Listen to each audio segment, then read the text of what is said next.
Hello and welcome back to my channel. Welcome if you are new. So it just so happens that today, Russell Brunson, the co-founder of ClickFunnels, is putting on a webinar about supplements.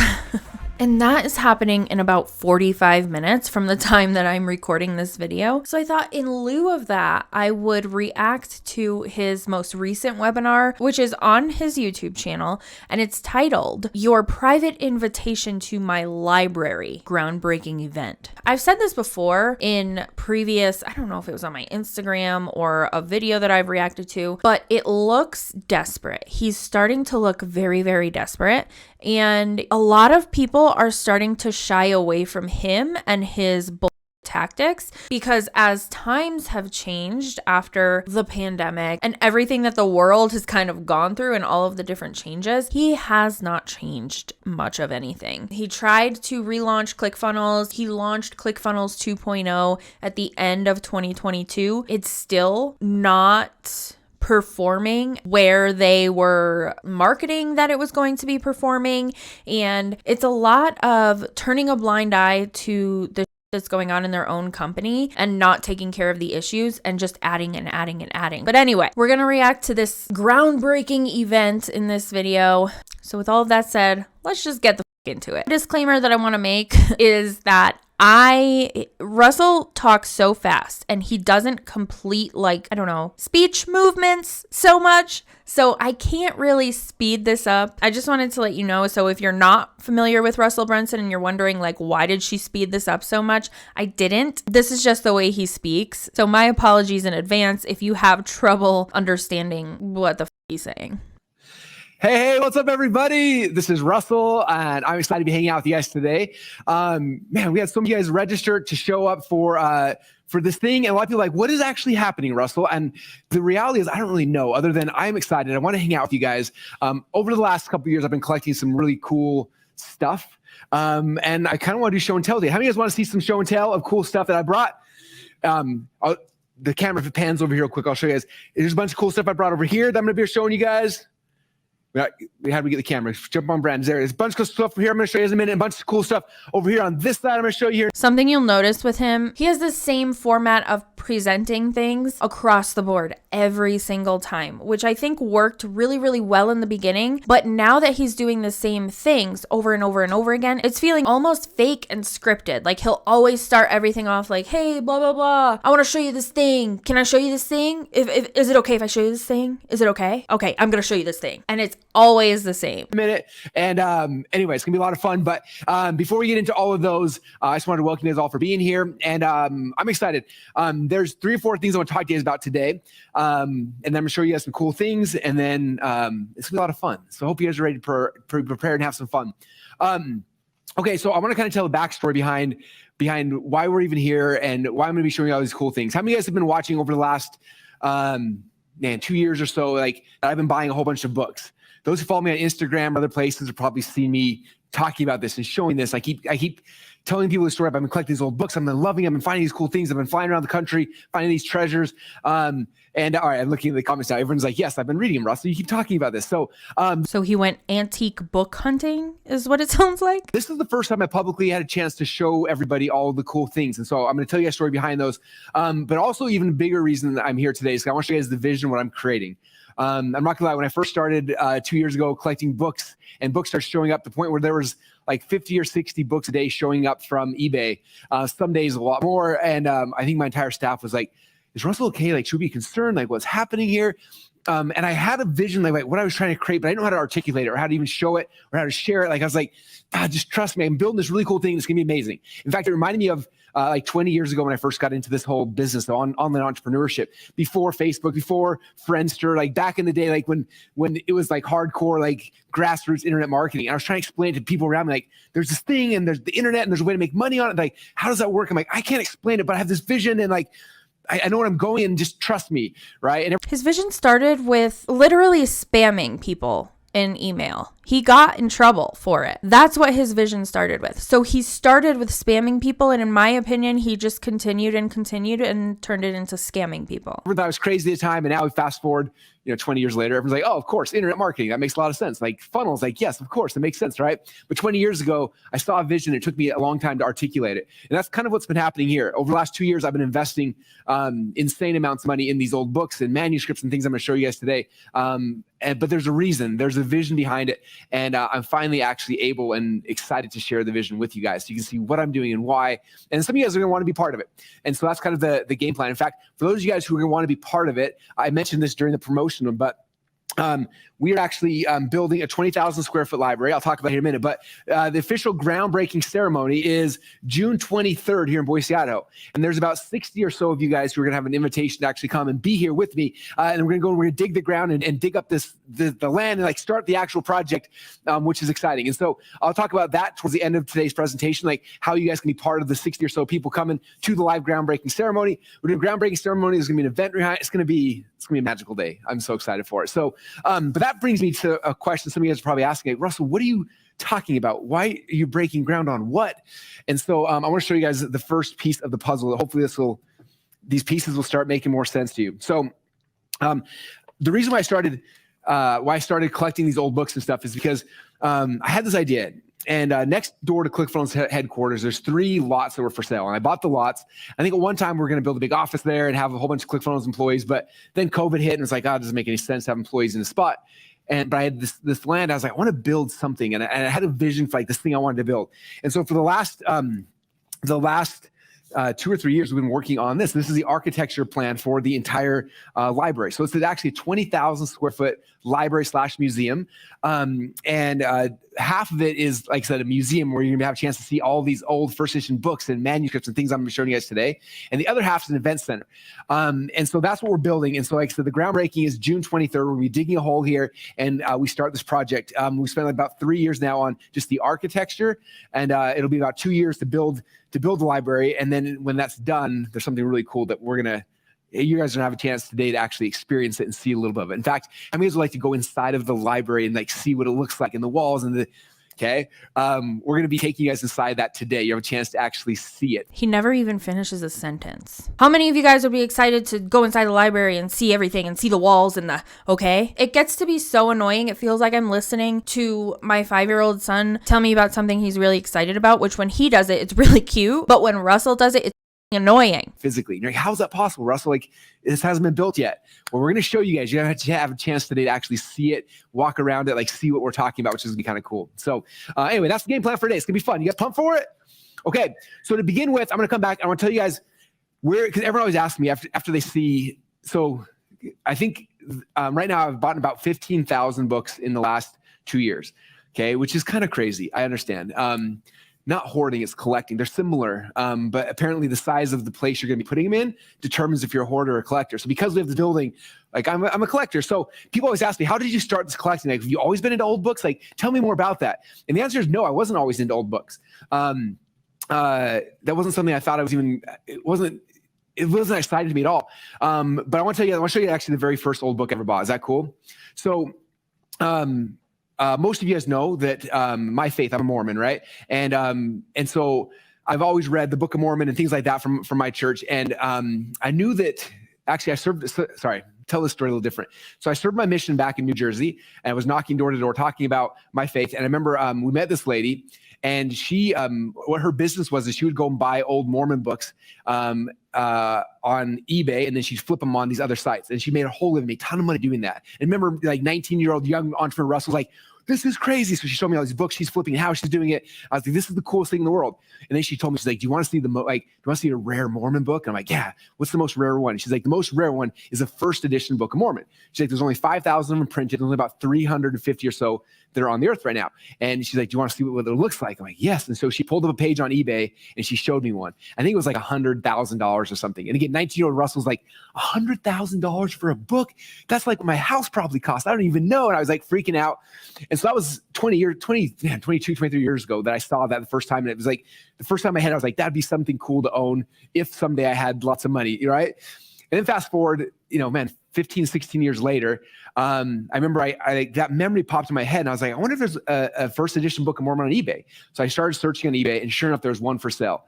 And I remember looking at it, and I was like, these are not cheap. I looked at it, I'm like, oh, and I thought about it. I'm like, I actually hate this. I try to stay away from religion on my channel. With that said, when it comes to anything within Scientology or Mormonism, Church of Latter-day Saints, I don't agree with anything they do. I don't agree with it at all. If you're watching this and you are either of those faiths, I'm not saying that anybody within these religious organizations are inherently bad people, but a lot of them are. And a lot of them, specifically in the Mormon culture, will start an MLM. Sensi and LuLaRoe are great examples of that. And now Russell, because he's got Lady Boss that he owns, and probably a brand new MLM, and ClickFunnels that's run very much like an MLM and cult, in my opinion, of course. So when he's talking, he doesn't normally talk about Mormonism that I've seen. I've been within the ClickFunnels realm for about 3 years now, but he has been talking about it more and more as he's been talking about this library that he wants to create. And so even with the emails that he sent out about the supplement thing that he's putting on, he said he started it with, a lot of people ask me why I'm so happy. And his next line was, it's because I'm Mormon. And I just think that's gross. Like, if you got an email, I'm not practicing, but I went through all the things to be Catholic. And if I sent out an email and I said, do you want to know why I'm so happy? It's because I'm Catholic. Like, most people would get a bad taste from that. So it's the same way with his email that he sent to hundreds of thousands of people that started like that. And I got a bad taste in my mouth from that, because when I pair that with the way he's been more and more talking about Mormonism in his videos and on his podcast and all of those things, it feels like he's starting to pivot his business in a way that will recruit Mormons. And I don't like that. I don't like it at all. I think it's very shady. I think it's very deceptive. And I don't think that religion should be spoken about within your business. And a lot of people will say religions are businesses, but I still don't think the two should marry each other. I think it's gross. That's insane. That's dumb. And then like a week later, I went back. I was like, still there. I'm like, oh, still there. And I looked at it, thought about it. Like, no, it's stupid. Like, who would pay money for an old book? Doesn't make any sense, right? And then like a week later, I kept doing the back and forth. And then one day, I can't remember what happened. Something bad at the office happened. I was like all frustrated and everything. And this is not a good habit, by the way. Don't get into this like buying when you're angry thing. But I was like, I need something to cheer me up. And I was like, the only thing that would cheer me up right now is for me to actually buy that book on eBay. And I was like, my wife's gonna kill me. And so I went to the website, I went to eBay, and I bought it. And it was done. I'm like, I can't believe I just bought this. In fact, I remember back in the day I was Snapchatting. I actually Snapchatted the whole story. I got a copy of that somewhere, but I bought it. And then I got home and my wife looked at my Snapchat. She's like, you bought what? I'm like, you saw that, huh? Oh no. And I was so scared. And then a week later it showed up. And so this was the very first old book I ever bought. So if I zoom in on this a little bit. So this is one of the cases that it came in. So I got the case. I remember looking at it. I was like, this is not what it looked like on the listing. And I turned it around and then boom, that's what I saw. And I was like, oh my gosh. I remember that night I had a family night with my kids. I brought them all together and I told them the story about there's 5,000 he's ever printed. There's only 350 that are still on this planet today. And like, I told them the story behind it. And then I remember I brought this out and I showed it to him. And it's just like a really cool, special experience. So I brought it out and I showed my kids this very first edition Book of Mormon, which for me and my faith, people of my faith, like this is just one of the most amazing things in the world. I remember holding it and like smelling it. Like old books smell like they've been sitting in an attic for 1,000 years. And I was just like, it was the coolest thing in the world. Old books smell like mothballs. In fact, I remember there was a guy in our church who back in the 1800s, he had read the entire book in a day. And so I remember like a week or two later, I'm like, I'm gonna read the entire book in a day. And so I sat down, opened it up, and I read from the actual pages. And in fact, if you look close, there's a little green bookmark. That's how far I got in one day before I fell asleep. So I don't know how I read it in a day, but I got that far through. And it was just like a magical experience for me, like to have the story behind the book and be able to share with my family and then hold it and smell it and to read from it. And it's just, I don't know, there's something with that just, it changed me. And I just like, these books are amazing. So that's kind of how I got the bug. I got addicted to that, right? But I only had one. I only had one for a few years because I'm like, this is expensive. Like books like this are really, really expensive. Over time, I ended up buying a bunch more of them. In fact, that was my first one. This is another first edition Book of Mormon. This one actually, for those, this was the second first edition Book of Mormon I got. And this one's even better quality and better condition. But this is another one I got. And so I started collecting these. And it was so fun. And then I'm like, well, I have first edition Book of Mormon. It's like, what are the other really cool ones? And there was actually, in the Mormon faith, there's one book that's the most rare out of all of them. And it's a book called the Book of Commandments. And the story behind it, when they were printing them, they had a big printing press and they were printing these books. And the mobs and the people who didn't like the Mormons came and they actually burned the printing presses down to the ground. And there were these two young girls who went and grabbed some of the papers from the burning building and hid in a cornfield with them as the building was burning to the ground. And then they came out and they took the pages they were able to save and they bound those. And they're supposed to print 10,000 books. And when they were done, only 100 books were able to be bound because that's all the paper that these two girls had saved. And then after that, most of them been lost. There's only, I think, 9 left. And like one's at Stanford Library, one's at Harvard Library. Like I think there's only 1 or 2 in private hands. And about 3 or 4 months ago, I had a chance to buy one of those. And so check this one out. And this is cool. This is the picture of the Rawling sisters on the front cover here, who actually saved the manuscript and hid in the cornfield. And this, of all the books I own, this is actually the most expensive one I ever bought. If you look inside, it's just this tiny little book here. There's a lot that I don't like. That's why I'm making this video. I hate that he always brings stuff. It always circles back to status. Like, this costs the most. This costs $100,000. And there's only so many of these. He'll talk about different things like that in all of his presentations. And I just think it's really like, it's telling. It's just like the business coaches coaching coaches to be business coaches and all of those things where they're leading with status and they're leading with how much money something is worth or how much money they're going to make or how much money they have made to kind of prove a point that if they did it, they're going to teach you how to do it. And this is all just fluffy bullshit. It's nothing.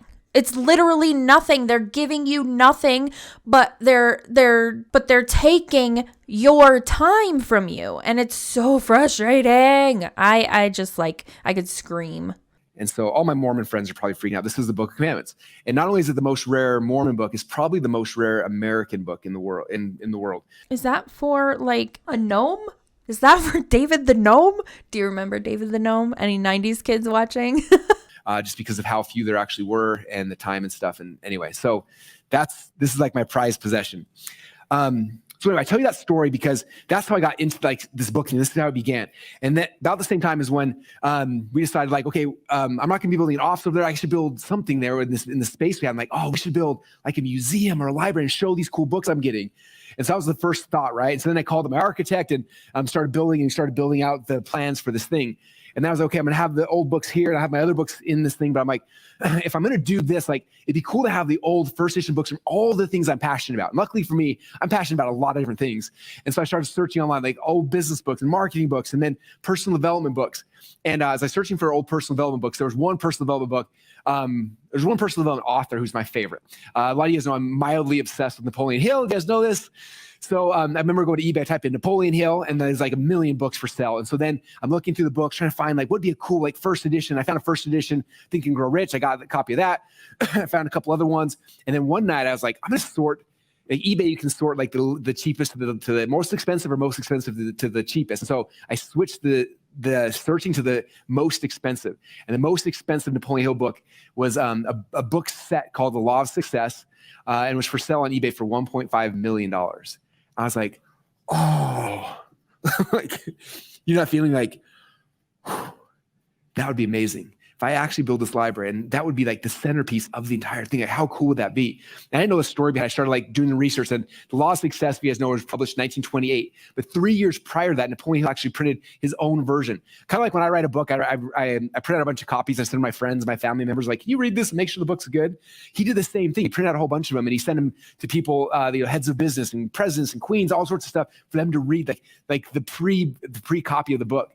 And that one was one of those pre-editions. In fact, it's the only one that I'm aware of on the earth. I've heard there was one other one, but I've only seen this one. And it's the only one that happens to be signed by Napoleon Hill.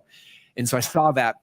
And it's one of those things like, that's insane. There's no way. But I kept looking at it and like thinking about it, like if we build this event center, this museum, like that would be the piece for all of personal development, like to come and like see, like this is the first edition, like pre-first edition of this thing, right? And so I went back and forth. I found the person who actually owned it. We started texting back and forth. And he told me, like, not only did he own that book, he'd been collecting stuff for over 20 years. And he showed me his whole collection and showed me pictures of it. And then anyway, I went back and forth. And over time, we negotiated for me to actually fly out to his home. And we bought his entire 20-year collection of Napoleon Hill stuff and brought it back. And I was like, okay, now I have like, this is the beginning of an actual library, museum. Like some of the stuff I got was priceless. In fact, you guys want to see some of the things right now? Okay. If you want, let me know in the comments. Because if not, like I've seen them before. Like they're cool, but I'm curious as to who the f he's talking to. Like there's nobody there. I don't even know who he's looking at. You guys want to see him? Okay. All right. Everyone's freaking out. Okay. All right. Who is freaking out? All right, so come over here. I'm going to show you guys some of the first things. So you come over here. On this table, there's a bunch of really cool things. Make sure we got the right camera up here. Okay. This is just the zoomed in camera here. If we can do that so everyone can see the zoomed in. There we go. Okay, so this is actually, Napoleon Hill Foundation sent me this. This is actually one of Napoleon Hill's typewriters that he potentially wrote Think and Grow Rich, Outwitting the Devil, his other books on. This is like the actual typewriter, which is crazy. So there's this. And then inside of this book right here, inside this box right here, is the books that I was telling you guys about. So let me see the best way to do this. So these boxes we make to protect the books so that nothing happens to them when you're shipping them, storing them, moving them. And you open this one up, and inside here, if you guys can see this, this is the first edition Law of Success. You might need to get up, Brandon, a little higher to be able to see that. So this is the first edition Law of Success book set. And if you open this one right here, it's kind of cool. This is book number 1. And right there is actually signed by Napoleon Hill in 1926. So it was written in 1925. And 1 year later, he signed it. And then it was 1928 when then they actually published the first print of Law of Success was actually printed. So if you look close here, it's like these are all of the different booklets. Each Law of Success is its own different booklet inside here. And so this is like one of the, I started with the best stuff first. I shouldn't have done that maybe, but that's the first edition Law of Success. Whoa, that I don't want to drop on the floor right now. So anyway, there it is. Can you see that pretty good in the camera? How cool is that? Everybody's freaking out on the chat. So, and so this is like the first piece, and that kind of started me going deep on all the Napoleon Hill stuff. There's that. I'm gonna show you guys another really cool Napoleon Hill book. So you guys probably heard this book. This is his most famous book, Think and Grow Rich. And this copy of it, when you open it up, the person designing the box is such a cool job. They put like the ads inside of it, so you can kind of see those. But this is the first edition Think and Grow Rich. And not only is it the first edition Think and Grow Rich, it's also first edition signed. So it's actually signed by Napoleon Hill, which is really cool. So, and actually, you guys want to see something cool? Come up my face too big that way. Oh, you guys want to see something really, really cool? So I'm working with the Napoleon Hill Foundation. Don Green over there is like the coolest guy in the world. And we have some cool stuff coming up. But one of the things is he actually let me publish my own version of Think and Grow Rich and let me actually write the foreword in it. And so this book will be coming soon to a funnel near you. But yeah, there it is, foreword by Russell Brunson. So if you haven't read it yet, this book's coming soon. You guys got to read it. And it's, anyway, so Think and Grow Of course it will, because why not profit off of everybody else's creative work? Rich, but this is the first edition copy, and then this is the most recent edition copy. So you got the bookends of the two different sides. Okay, what else I want to show you guys here? You guys want to see more cool stuff? This is a picture from the Napoleon Hill Foundation they sent me, which is kind of cool. It's a picture of him, and it's the one that they use everywhere, but it's the one he actually signed with blue ink, which is kind of cool. Okay, next thing I'll show you. So before Napoleon Hill, we need 2 cameras now, if that helps for me to talk into the camera too. Sorry, this is my poor team. I'm like, hey, we need to have cameras and we have people walking around. And anyway, okay, so the next one I'll show you guys right here. So before Napoleon Hill wrote The Law of Success for Think and Grow Rich, he actually started a magazine. And the magazine was called Hill's Golden Rule Magazine. And it started in 1919, and he published it for a year and 8 months, or whatever that is. And then afterwards, his partner and him got in a fight. And they didn't get in a fight. He ended up leaving Hill's Golden Rule magazine. And then he started a new magazine called Napoleon Hill magazine. And I don't have the complete set of Napoleon Hill magazine yet. I've been collecting them all. I've almost got the entire set of every single issue ever done. But one cool thing is I do have an entire set of Hill's Golden Rule magazine, every issue that was there when Napoleon Hill was actually publishing it. And what's cool about this is if you read, here, I'll open this up so you can see inside. Like here's the January 19th. So this is the very first issue ever of Napoleon Hill's magazine. What's cool about this is that inside here, there's probably like, I don't know, 8 or 9 different authors who wrote who wrote inside of here. But the reality was Napoleon Hill didn't have enough money to hire other authors. So he wrote every word of this and used like 8 different pen names for each of the different articles. But he wrote every single word inside of this one. In fact, for the first like year and a half, every single article was just written by Napoleon Hill, which is crazy. Inside is like the coolest ads for, anyway. So this is every magazine from Hill's Golden Rule that he ever published here in one complete set. And then there's a really cool story. So, you know how we talk about like creating Mifkeys and lead magnets, all that kind of stuff. So Napoleon Hill in January 1990, he started an article each month called Applied Psychology. And in that article, he'd talk about a step of applied psychology. And he did it once every single month for 12 months. And after about 4 or 5 months in the magazine, he started selling this as a lead magnet. And he had ads that say like, you can come and you can buy this book, which again was the article from each month put into a booklet. So you can buy this article, or you can buy this book for $50, which back in 1919 was, I don't know, like $3,000. You can buy this book, or if you subscribe to the newsletter or to the magazine, you get for free when you subscribe to the magazine. And so that's this was what that book. This was his Mifke, which is crazy. So Napoleon Hill's Mifke is right here. It will place you wherever you wish to be amongst men. Lessons in Applied Psychology, and this is the only. If you're not familiar, the Mifke that he's talking about is essentially like a lead magnet. And I guess like I don't know if I did such a great job explaining who he is in the beginning of this video. So if you're not familiar with who Russell Brunson is or what ClickFunnels is essentially a software that he started with one other person that helps you build a funnel, like a sales funnel or a funnel to get leads for your business or grow your email list. And those are the types of pages that you land on when you are maybe you're getting a free, I don't know, we're going to use a free ebook if you go to this website and put in your email and your name. And then from there, you get either a thank you page or an upsell. Those are what funnels are. And that is what ClickFunnels is. And he's recently been getting very snarky toward people or creators or tech people that created their own versions of the ClickFunnels software. It's just all been very interesting because for so long had like ClickFunnels at the forefront, and that was like what he's known for. And now that like other people have created similar things, he's accusing them of copying everything within ClickFunnels. Like, dude, it's a simple like concept that is not groundbreaking. It's not very groundbreaking. So that is who Russell is. And let's get on with this, shall we? Copy I've seen anywhere ever. It's one of the most rare things, and it is one of my favorite things Napoleon Hill ever published. And you guys want to see something cool? Again, I'm working with the Napoleon Hill Foundation on creating a Mifke offer for my marketing nerds that I'm talking about, but we're creating a Mifke offer for this really cool thing we're doing. And so guess what part of the Mifke offer is? Oh, we're republishing this book. It'll place you wherever you wish to be amongst men. Practical Lessons in Applied Psychology. So this book is all of the articles. So I guess what he's doing with this so far with this presentation is he's republishing all of Napoleon Hill's books and making it sound so fucking amazing. Like, what the fuck, dude? Get a grip. From this book republished, and this is something becoming soon to a funnel near you. So just so you guys know, this is something coming, and you're going to freak out. Again, Napoleon Hill was selling this for $50 back in 1919. Imagine what it's worth today, and very few people have ever read this. It is amazing. So anyway, there's something cool coming up. One other cool thing I'll show you guys over here.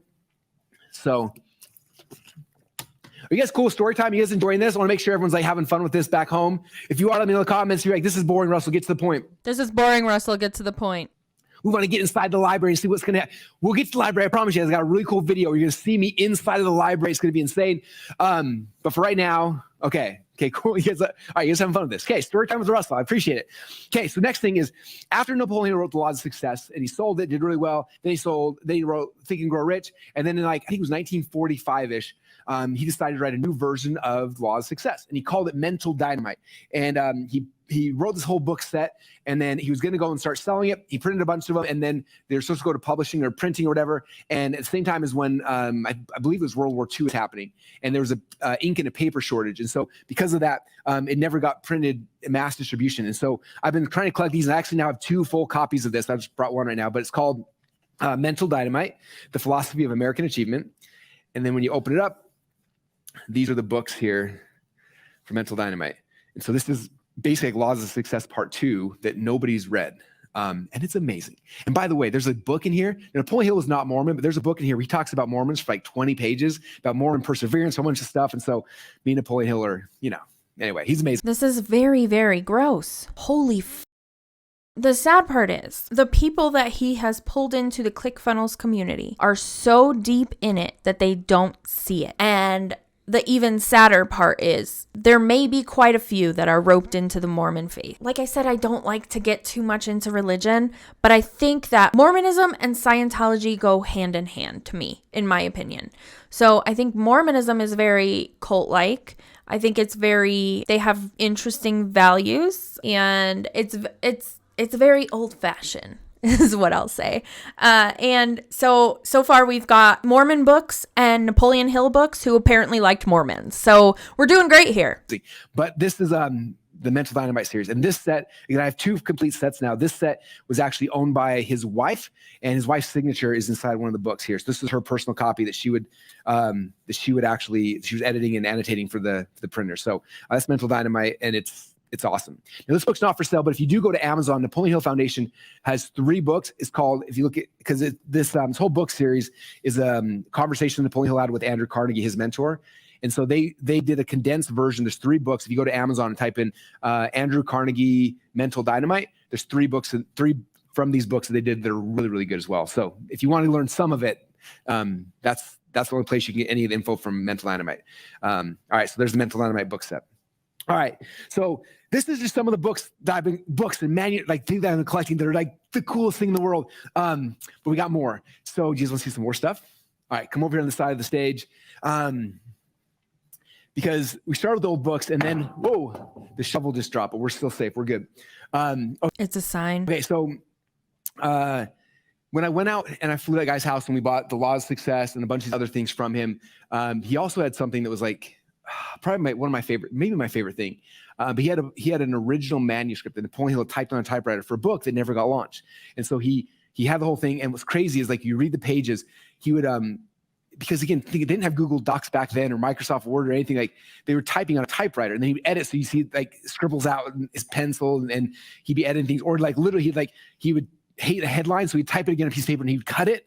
And then I like this has nothing to do with what like he's talking about or anything, but I don't know if I'm the only one that feels this way, but every time I listen to him bullshit through whatever speech he's giving, it sounds like his mouth is full of bananas. Am I the only one that feels this way? Paste it on top of it. That's where cut and paste comes from, like literally cutting and pasting pieces onto things. And so this manuscript, this unpublished book called Hand of Destiny. And you guys want to see the manuscript? So you come up here. This is the actual manuscript. And these are crazy. It's called Hand of Destiny, the Napoleon Hill story. The guy that I bought this from told me that he used to charge people $10,000 a day, and they would come in and they would just to read it. And if you look here, you can see like Napoleon Hill's edits and stuff. So cool. Over here, oops, sorry. Over here, you see this is an example of cutting and pasting. Like he needed to change the ending. So he wrote something, then he cut and pasted it in there. This is his unpublished book called Mental Dynamite. And so after I got this book, one of the coolest things I actually went, we were on a family vacation, and I brought it with me, and I sat there at nights reading from the original manuscript. And it was like one of the most, just the coolest experiences ever. And so anyway, when I started this partnership with the Napoleon Hill Foundation, I asked them a question. I was like, hey, I want to republish this. Can I not? And anyway, they allowed us to do something really cool. And again, none of this stuff's for sale right now. So I'm not trying to sell you stuff. I'm just excited about what we're creating, because we're creating so many cool things in the background no one knows about. But we created a copy of Hand of Destiny. This is the first version that we just got it from the printers. And so the final one's gonna be a little bit different. But what we did with this book that's unique is you open it up, and on the left-hand side, you'll actually see the scanned version of the page. So you can read the way Napoleon Hill edited it. And the right-hand side, we actually edited it so you can read it just as a thing. We did the entire page by page. So instead of spending $10,000 a day, you guys have a chance to get a copy of this book and actually read The Hand of Destiny, which, by the way, Napoleon Hill is like the greatest at naming books ever. Hand of Destiny? Like, come on, that's so good. Anyway, so this is coming soon to a funnel near you, I'm sure, to a funnel near you. So that's Mental Dynamite. So then after that, shortly after that, I had a chance to go meet Don Green and the Napoleon Hill Foundation. He invited us to come out there. We flew out there and got to go see the archives, all Napoleon Hill's other stuff and works and all the manuscripts and like all stuff I didn't know existed. And so some of you guys know, how many of you guys know my favorite Napoleon Hill book? If you guys know in the comments, let me know. Let's see how much you guys know Russell. Carl said, my card's on file. Go ahead, please. What's my favorite Napoleon Hill book? Yes. Kim said, Outwitting the Devil. Outwitting the Devil. All Napoleon Hill's books are amazing, but Outwitting the Devil by far is the best. If you're like, I'm going to start with something Napoleon Hill, start with Outwitting the Devil. It is the best by far. And so we're at the Napoleon Hill Foundation. And he's like, do you want to see the Outwitting the Devil manuscript? I'm like, are you kidding me? So the story behind Napoleon Hill manuscript, he wrote it 1 year after he wrote Think and Grow Rich. And he wrote it, he was so scared because it's pretty controversial, especially for early 1900s have been really controversial. So he was going to publish it, but he got too scared, so he never did. So the manuscript sat in his desk. And then when he passed away, his wife got it. She read it. She's like, I'm not publishing this. So she put it back in the desk. And after she passed away, the foundation got it. Someone read it and like, this is really, really good. And so they published it. And so when Don asked me, do you want to see the original manuscripts? Like, come on, are you kidding me? Of course I do. So check this out. First off, he showed it to me. Second off, I have him here. Do you guys want to see him? Like, okay, this is so much fun. So check this out. So here's the box we made for Outwitting the Devil. And what's cool about this box, the girl that designs these boxes is amazing. So she designed it where like right here, if you pull this out, it actually pulls out the Outwitting the actual book is here inside of it, which is so cool. So that goes in the drawer there. And then you open this up, and I can kind of make a shelf here. And right here, this is the original manuscript for Outwitting the Devil, which is crazy. And so I'll kind of show you guys if I open this up. And this is signed by Annie Lou Hill. That's Napoleon Hill's wife. And then as you go inside, like, there's the dedication to the book. Anyway, so this is the manuscript for Outwitting the Devil, which is insane. Anyway, he's excited for this library, like this museum that you get now, like, you just have a chance to come and see all the stuff and be like, oh, I saw the thing. It's going to be so cool. So that's Outwitting the Devil. And then this is crazy. So we're sitting there talking about Outwitting the Devil. And then Don Green's like, oh, did you know that Napoleon wrote another book that he never published? I'm like, what? He's like, yeah, Outwitting the Devil. This is kind of like the sequel. It's called Outwitting the Beast. I'm like, what? There's a second unpublished book by Napoleon Hill called Outwitting the Beast. And I was freaking out. He's like, do you want to see the manuscript? I'm like, are you kidding me? And so he showed me the manuscript, and I have it here. Do you guys want to see Outwitting the Beast? This is a book that's never been published before.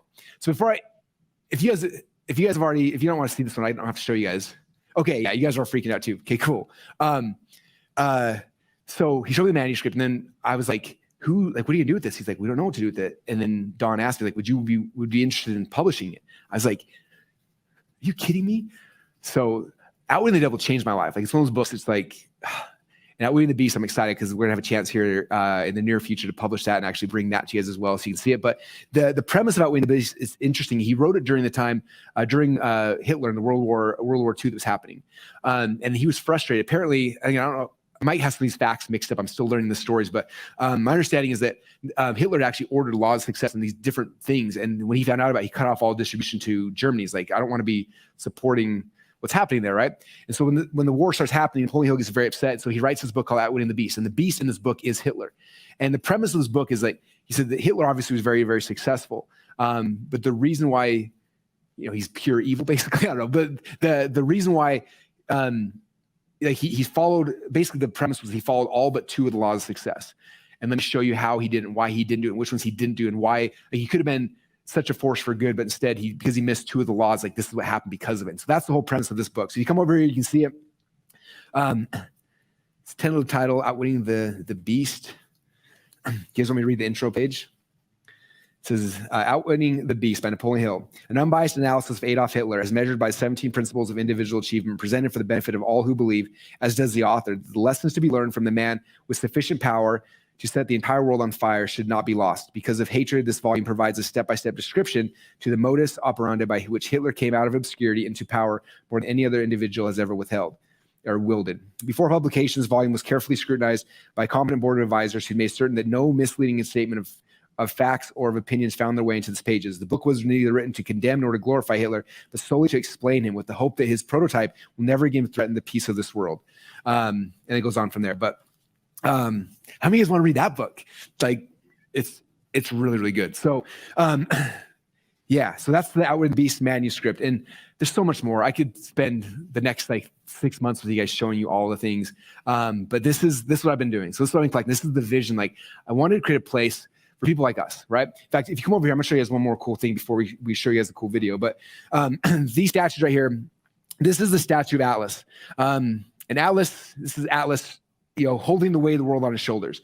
And I feel like for me, like the people that we serve as a community, like we serve the entrepreneurs, the people that are producing, like the leaders, like that's who we serve, right? Everything we do from ClickFunnels, from my books, from everything we've done is like, how do we help serve the prime movers of society, right? The people holding the weight of the world on their shoulders. I'm curious how many. That's something that you'll hear, I think it's within all religions really, but Mormons specifically will consistently talk about like, I'm here to serve. I'm here to serve. We have to serve. We have to serve. We're serving these people. They depict themselves to be incredibly amazing human beings, but their beliefs say otherwise. I just feel like that way. You feel like I'm holding the entire weight of the world on my shoulders.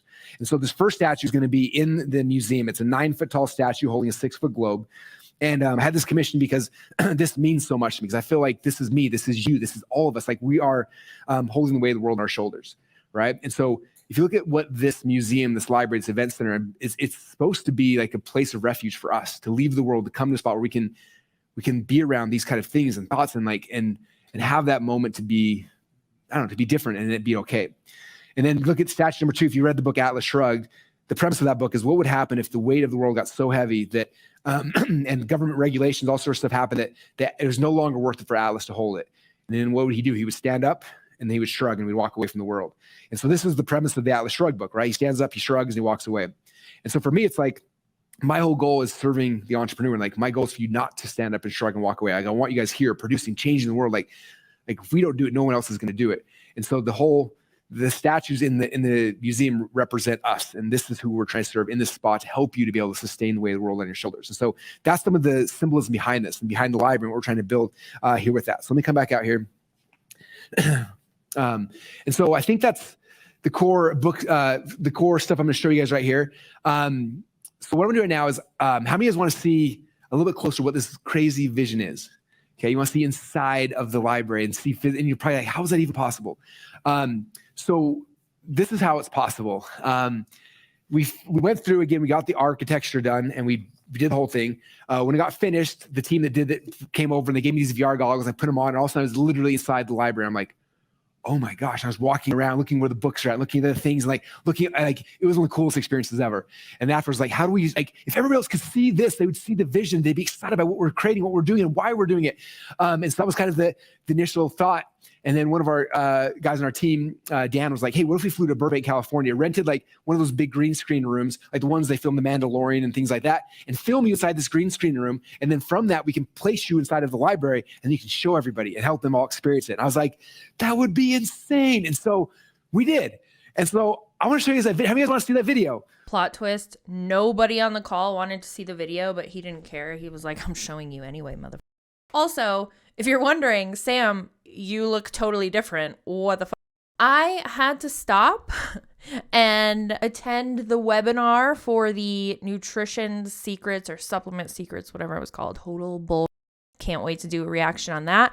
But then I had to go to dinner for my mom's birthday, so I did that, and then I just never finished recording, and now it's the next day. But I have my Alani, not sponsored, but I wouldn't be mad if it was. And we're back and ready to go. So let's get back into it.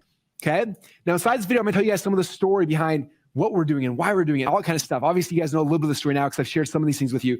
But I want to take you guys on a journey to the future. I want to take you guys on a journey from 2 years from today when the library's done, it's finished. Hopefully, you guys are all coming and have a chance to see it and experience it. But I want to tell you guys a story about what I'm doing and why I'm doing it, and help you to like feel it tangibly. So, with that said, should we show it? Okay. With that said, I'm going to show you guys a video of me inside of the actual library. Here we go.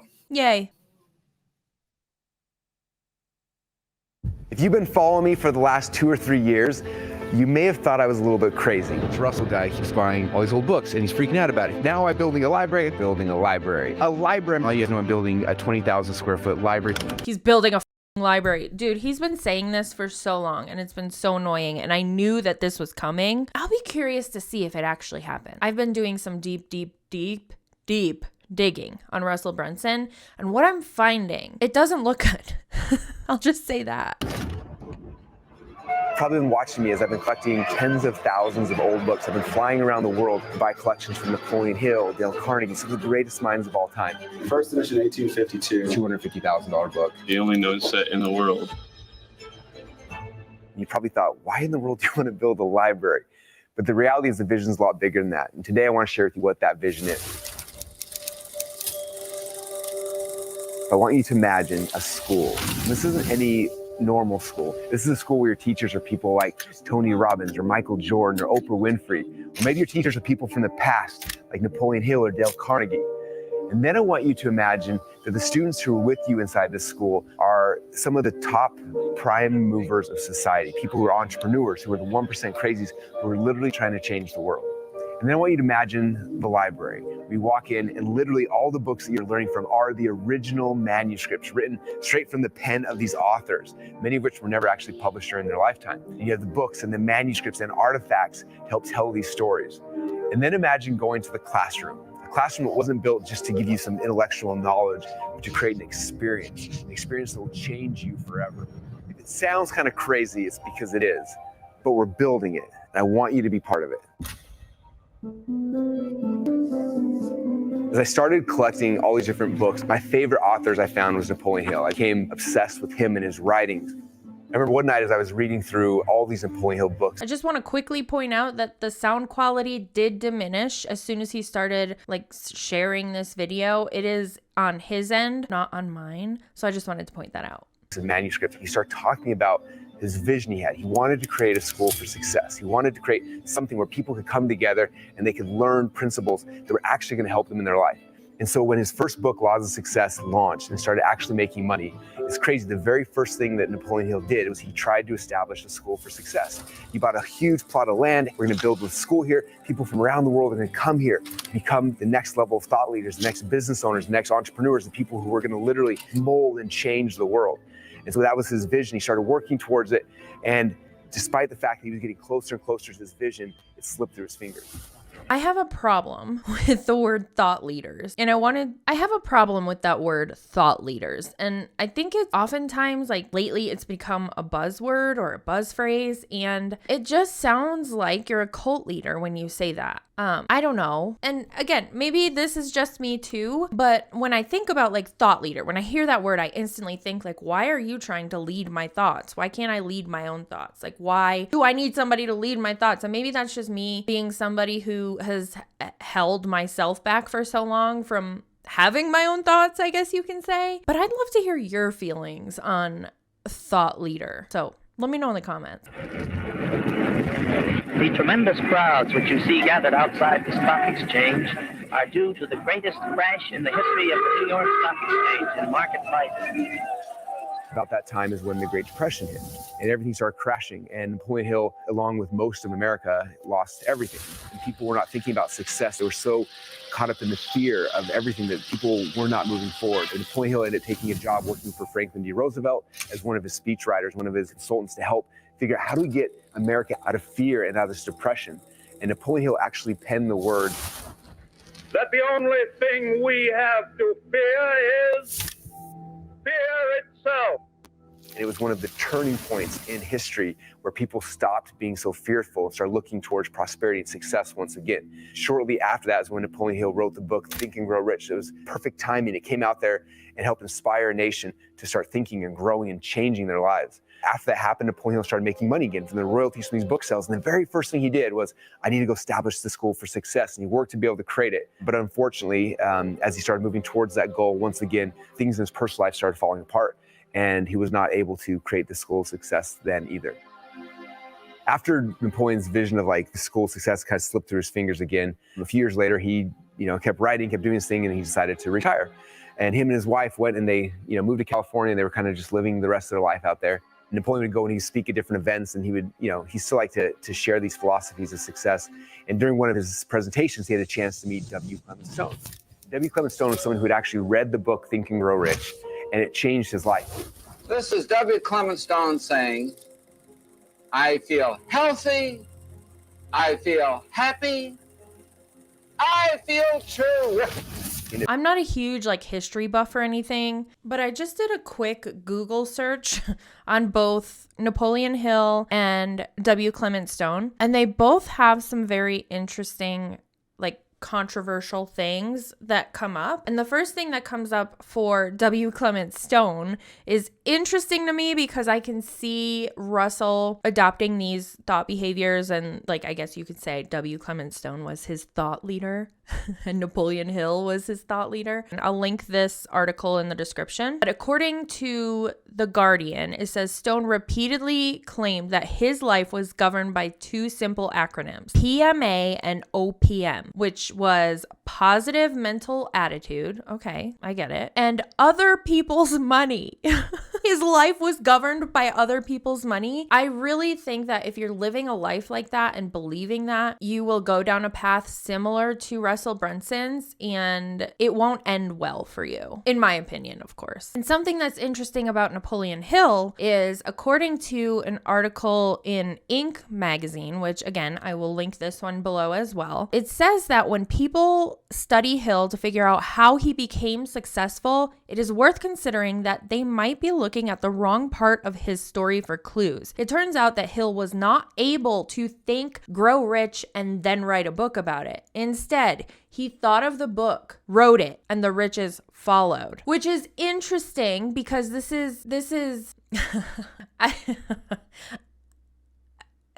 I'm trying to word this in a way that is nicer than I want to be, but this reminds me of Russell because while, yes, he was working on all of these things in the background while he was writing his books or before he wrote his books, I'm not sure he had the level of success that he does now, that he talks about in his books, if that makes sense. Like with Napoleon Hill, he wrote this book about getting rich and how to get rich, but he never actually did it himself until the book sold. So it was a total scam, in my opinion. Building one of the largest insurance companies in the world on the foundations that he learned from Napoleon Hill. And W. Clement Stone's convinced Napoleon Hill to come out of retirement and start a business together. And so they wrote a book together, they had a course, they had all these things they were doing. And one thing Napoleon Hill kept coming back immediately to W. Clement Stone was like, we need to build this school of success. We got to build this. And they tried all sorts of different ways. Like, what if we franchise? What if we did these different things? And despite the fact they tried multiple times to figure out how to establish the school, it never happened during Napoleon Hill's lifetime. And so for me, as I'm reading through these manuscripts and these stories, I'm looking at this collection of all these first edition books from the greatest thought leaders of our time, I felt impressed that the mission, the reason why I was doing all this, why I was so obsessed with collecting these books is because somebody needed to create this school of success that Napoleon Hill had visualized. And I started realizing that person needed to be me. So Russell, get a hold of yourself. Get a f***ing hold of yourself. Good God. This man thinks that he is God's gift to earth. I'm sorry. I can't be nice about it anymore. And now I have Alani in my bloodstream and things are happening. And I'm going to go off in this video. It's going to happen. I can't help it. So that's what we started creating here. That's what we're literally standing here in the middle is the school that Napoleon Hill was visualizing. The difference, though, is that with the traditional school, it's hard, right? Because not everyone's gonna have a chance to come to Boise, Idaho. This building, as big and as amazing as it is, not gonna hold the entire world. The amount of people we need to change. And so for this to actually work, it couldn't be just in a physical location. Imagine that it's 500 or 1,000 years from now, right? And there's somebody in Argentina or Africa or Australia or somewhere, and they decide they wanna join the school of success. They wanna understand these success philosophies so that they can be more successful.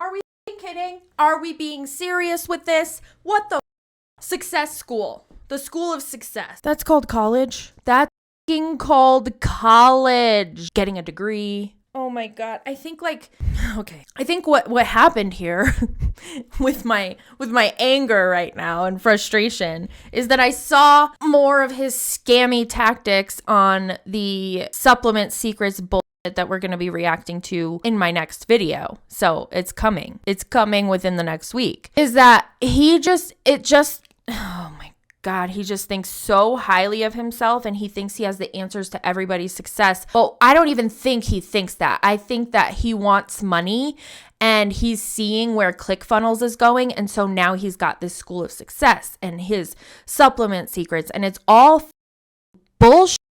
And I want him to be seen for what he really is. And he needs to stop scamming people out of this much money and calling it like the school of success. That's bullshit. You could find anything on the internet for free, aside from being a doctor and a lawyer, of course, and things like that. But you can literally teach yourself the things that you need to know that he's talking about for free. And he's charging tens of thousands, hundreds of thousands of dollars to these people. And a lot of times they're not seeing the success that he's promising. And that's why I'm getting so angry about this. Let's go on. So in any area of their life, right? So they sign up for the Success School and they get a box in the mail and they pull out these VR goggles. They put on these VR goggles and instantly they're transformed here, where you guys are today. And they can walk around, they can see the statues, they can see the books, they can literally grab a book off the shelf. A rare book costs me $1 million+. They can grab it and they can actually read it here in the School of Success. Then they can walk into the event center, sit down and have a chance to look at who's spoken here at this event center. And they can look through all different speakers and say, oh my gosh, I realized Tony Robbins actually spoke here at the event center, 600 years ago before he passed away. And they can click a button and instantly they're seeing Tony Robbins in 3D. They can experience him the same way that you and I have had a chance to experience him live. Thinks this is going to be like some kind of groundbreaking historical monument. We really think this highly of ourselves. Also, Tony Robbins, he's also like probably at some point going to be obsolete because he's also a bullshit guru that charges tens of thousands, hundreds of thousands of dollars to people who cannot afford it. Imagine like how that extends Tony's impact forever. But the technology that we have here built inside of this event center literally can change the world because we can go and we can research, we can create from here and publish directly to the world. And not in a way where someone's watching a video on YouTube or Instagram or TikTok and they're seeing like a flat video, but something where people can literally put on VR goggles and become part of the experience. And so the whole goal, the whole vision of this Success School is to be able to change lives of people who have a chance to be here. So that's what we are building. We've already bought the land. We've already spent 3 years working on the architecture to make this thing possible. And this is what I want to show you guys right here today.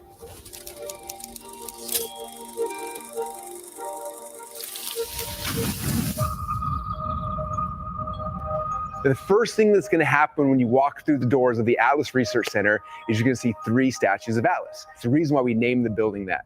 Okay, now these 3 statues are actually very symbolic to me. It came from the book Atlas Shrugged. In that book, it talks about the producers, the prime movers, the people in society who are literally holding the weight of the world on their shoulders. For me, those people are the entrepreneurs, people like you and me who are creating businesses, who are trying to change the world. The problem is that in the book it talks about how what happens when the weight of the world gets so heavy that the prime movers and producers decide to stand up and shrug and just walk away from it. Now, if you look at the 3 statues, the first one is Atlas holding the weight of the world on his shoulders. The second is him standing and shrugging. And the third is him walking away. This entire event center was created for you, for a producer who literally feels that weight but doesn't want to stop. And so that's what these 3 statues are symbolic of. So these are like a resin right now, but I painted them to look like, what they might look like in a patina. I just can't wait to have those at full scale and looking up at it. It's going to be, because, he'll be like this tall. He's 8 feet tall. That's going to be awesome. After you walk past the statues, you're going to enter the library that has the most rare and unique books and manuscripts on the entire planet. The goal of this side of the research center is all about capturing and preserving the thoughts and the works and the writings of the greatest thought leaders of our time. As you probably have heard, I spent over $15 million in the last 2 years or so collecting these books and these manuscripts, have the original copies here inside of the library. And the reason why I did that is because, number one, selfishly, I wanted to read directly from them. There's something special and something powerful about reading the actual works as they came off of the typewriter of Napoleon Hill or off of the pen of some of these other writers. On top of that, right now, you can probably see I'm standing on this glass floor. And what's gonna be cool is when you are here, you'll literally be able to push the button and this glass floor will open up to expose a stairwell. And the bottom of the stairwell, there'll be one chair. That's one chair. It's giving Scientology vibes. If you've never really, researched Scientology or anything like that, their buildings are very similar to this architecture. And I'm not saying, architecture is architecture, but it's just reminding me of Scientology. Like everything he's saying, all of the cult-like tactics, all of the cult-like language, it's just really, really gross. Chair for you to go down and sit and actually read through these things and be in complete solitude. The Superman had his fortress of solitude he could go to and be by himself. And same thing's true for us as entrepreneurs. This will become your fortress of solitude. Go down there, study and read. On top of that, here on the second floor, we have a lot of really cool areas like this where you can come and you can read, you can learn, you can mastermind with other people. And we also have a full podcast studio, which means you can record your podcast or interview other entrepreneurs whenever you're here in town. One of my favorite aisles is gonna be right down there. It's actually the funnel hacker aisle. It's for people like you who are funnel hackers. On a scale of 1 to 10, how confident are we that this is actually going to be a completed project? Because I'm somewhere in the like -5. Who've launched your businesses and got your message out to the world through the ClickFunnels platform. Your books that you've written will be on that shelf right there. So many people like me and you have spent so much time like crafting our art and learning our message and trying to figure out how to change the lives of the people we've been called to serve. And what a tragedy if when you die, that message dies as well. And so for me, I keep trying to figure out how in the world can I extend my legacy? In fact, one of my mastermind meetings, one of the members asked me, like, why in the world, Russell, are you buying all these old YouTube? Just get on YouTube. Everybody will be able to find you forever. books? Like, it doesn't make any sense to me. The reason why is I feel like if I can create a vehicle that'll extend the life of these authors, it'll give me the same vehicle that I need to extend my life forever. And hopefully it can extend your legacy as well. Now, if you're watching this right now and you know how I work, you know exactly what's coming, right? That means number 1, there was a hook. Number 2 is a story. And step number 3 now, I need to make you an offer. Yay, the offer. So what is the offer? Well, the offer is simple. The offer and the question I have for you is, do you want to live forever? And so that's what this is all about. For you to have a chance to become a founding member here at the event center. And so what does that mean? What does that even look like? When we first started trying to figure out like, how in the world am I gonna finance this thing? Because this project has not been inexpensive. And I was talking to Kevin Richards on my team, who's our CEO. Okay. I just needed to pause right here because when they first like brought up this screen, I was like, why the is Ed Milet there? I'm not surprised he is, but that's not Ed Milet. He is like a stunt double for Ed Milet. Am I right? Do you see it too? And he told me a story. Kevin was from California, and at the time, the Rams were building their big stadium. And to build their stadium was gonna cost $1 billion. So instead of just going and getting $1 billion loan, they decided to allow fans to have a chance to actually participate in it. The Rams and the Chargers are ready to start selling their premium seats at their new stadium in Inglewood. The majority of its seats, if not all, will require a personal seat license or PSL. So Kevin actually bought 2 seat licenses in the Rams stadium. Now, the seat licenses didn't give him free tickets for life. They gave him the first right of refusal on those tickets. And so it didn't matter if it was the Rams playing or if it was Britney Spears coming to a concert or whatever, he got first right of refusal on those actual seat tickets. So he spent $50,000, and everyone else in the stadium ended up pre-buying their seats. And from that, they raised the $1 billion they needed to build the entire stadium. And so Kevin told me that, I said, that's the key.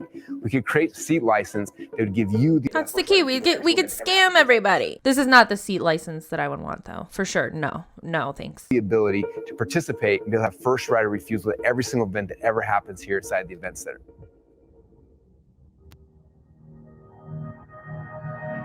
For $1 million, you become a founding VIP member. That's actually gonna give you 2 seats here inside the event center in the first 3 rows. The first 3 rows are just for VIPs.